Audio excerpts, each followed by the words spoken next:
Dude, the star of a reality show is going to run the country. Half the people don't even want this fucking thing. He's so obviously a dope.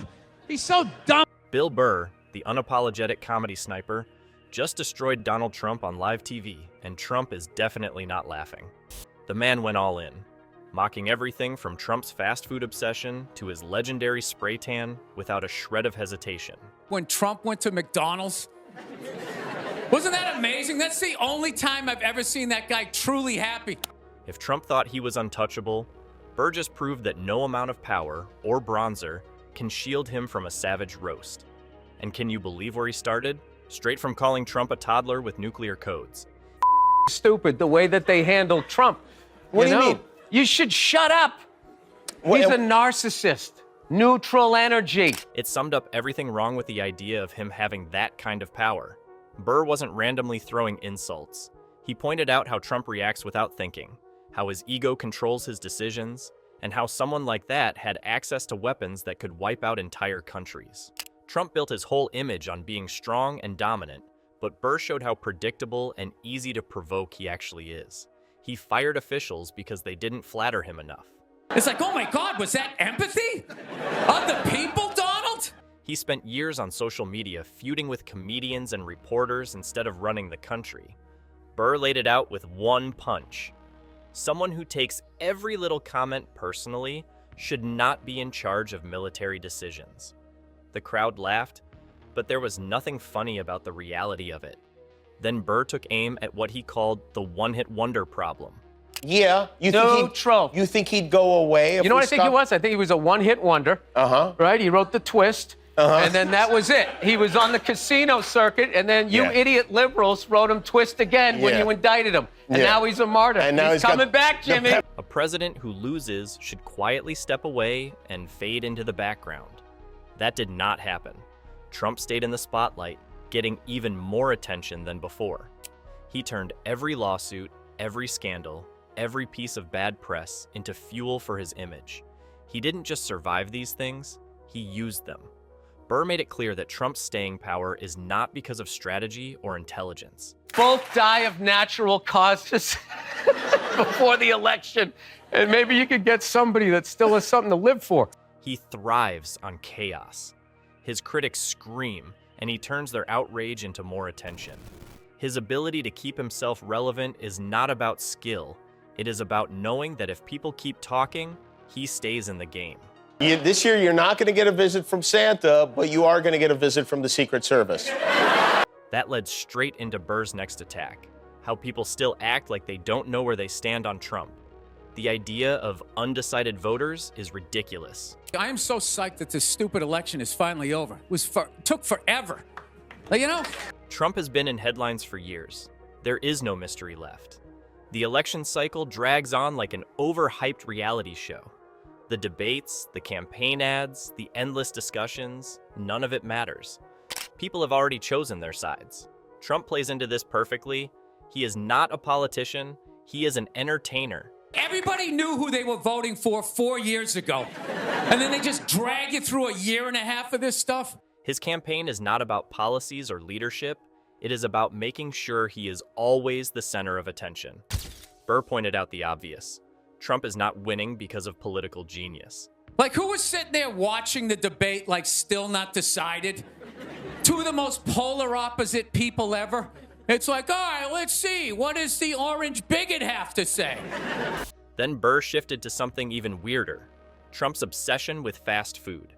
Of all the moments that could define his presidency, the one where he proudly served Big Macs to a football team stood out. My favorite part of the campaign, though, was when Trump went to McDonald's. Wasn't that amazing? That's the only time I've ever seen that guy truly happy. This was not just a PR stunt. This was genuine happiness. Other world leaders build images of class, intelligence, and diplomacy. Trump chose burgers.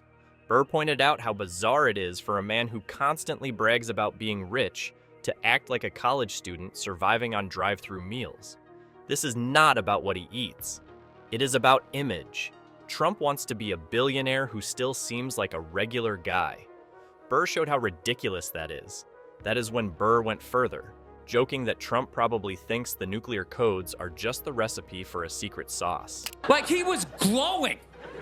When he got behind the counter, it was like he was behind stage at like Springsteen or something. He's like, oh my God, this is like where they make the French fries. It was funny because it felt accurate. Trump treated classified documents like souvenirs. He took them home, showed them off, left them lying around. Burr painted the picture. Trump sitting at Mar-a-Lago, flipping through national security secrets like they were a fast food menu. The joke worked because it was not far from reality. Trump never acted like these things were serious. Burr's punch landed hard. Trump sees power as something to collect, not as a responsibility. And do you know what my favorite part of that show was? When Burr went after Trump's hair. They both got the long hair and the good body. They don't wear shirts. People have mocked it for years, but Burr took it to another level, saying it might not just be a bad comb-over, but a living organism controlling his brain. Trump's hair has become part of his brand, as recognizable as his all-caps tweets and loyalty tests. For decades, it has defied logic, gravity, and even the natural aging process. Dude, he is the greatest shit talker of all time. He sat at like a $100,000 breakfast while the president trashed him. Back in 2011, Barbara Walters asked if it was a wig. Trump let her tug at it, proving it was real, but that didn't make it less confusing. Burr's take was simple. Maybe people have been looking at this all wrong. Instead of thinking of Trump as a man with hair, maybe the hair has a man attached to it. That led straight into the real mystery. Where are Trump's tax returns? Burr joked that the IRS would probably need a machete and a search warrant to get through the tangled mess on his head to find them. The joke landed because it made sense. Trump has gone to extreme lengths to keep those documents hidden. For over 40 years, he has avoided full transparency. There's like another 45 minutes left. This can't be the guy. Who's the real guy? And that's when fucking Hillary, she fucking comes walking in. Yeah, she goes to those Bilderberg meetings, you know, where they dress up like pheasants and they fuck each other. Presidents are supposed to have their taxes automatically audited, but in 2022, Congress revealed the IRS failed to do that for Trump's first 2 years in office. Burr's punchline was clear. Trump's entire financial life is a maze of secrecy. So if he's hiding something, it might as well be buried where no one would dare check. That tied straight into Trump's obsession with Twitter, which Burr described as his personal nuclear launch button. Obama will go down as perhaps the worst president in the history of the United States! Exclamation point at real Donald Trump. Real Donald Trump. At least I will go down as a president. No world leader has ever used social media the way Trump did. He sent over 57,000 tweets as president, averaging 12 per day.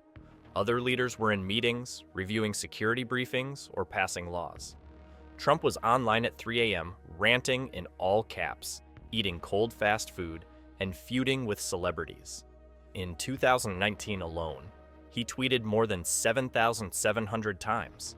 Some days, he fired off over 200 tweets. This wasn't just a social media habit. His entire presidency revolved around Twitter. His policies, decisions, and even foreign relations were often based on whatever he decided to post in the middle of the night. I have to say, though, him winning is the most astounding thing I've ever seen. It was a surprise. No. Surprise! Dude, the star of a reality show is gonna run the country. The funniest part? Trump built his brand on attacking fake news, but his own Twitter feed read like a gossip column written by a conspiracy theorist on an energy drink binge. He accused CNN, the New York Times, and the Washington Post of spreading lies. Yet he was the one retweeting QAnon theories and posting false crime stats. Yeah. He was the shit, though. He just reminded me like when I didn't read the book and I'm just winging it, you know? I'm gonna do it. How you gonna do that? Oh, you'll see. His tweets were flagged for misinformation so often that Twitter had to step in and start labeling them.